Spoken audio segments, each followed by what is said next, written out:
Hello guys, welcome to Tech Job Career. Today update is from the embededUR. embededUR system is announced their fresher drive for B.Tech 2024 batch. embededUR system is a leading embedded technology company headquartered in Silicon Valley with a presence in Chennai established in 2004. The company through its expertise has enabled its customer to launch product and solution and provides support across markets. These are some technology on which the company work and their customer are across from the 500 companies. They are hiring for the several roles. First one is device development C language, second one is automation testing Python, third one is cloud and DevOps. The offered CTC 8 lakh and service agreement. Offer package and term and condition will be discussed with final selected candidate. There are some more information like job role is software engineering, qualification is B.Tech, ECE, EEE, CSE and IT. Batch is 2024, experience is fresher.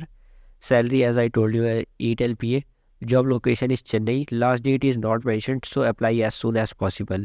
They have given the Google form link. You have to fill this form like your personal detail, name, mail, phone number, college name, current location, B.Tech year of graduation, college department, marks secured in B.Tech, CGPA, marks secured in 12th. What are the standard board in your education board in 12th, mark scored in 10th and board in 10th standard. Do you have any history of arrear, means there is any backlog in your degree? After filling this form, in the next step some more information, you have to fill it and submit it. After that you will get an update through mail. Apply link is given in the description. If you are facing any problem, please comment. I will help you on that. Thank you.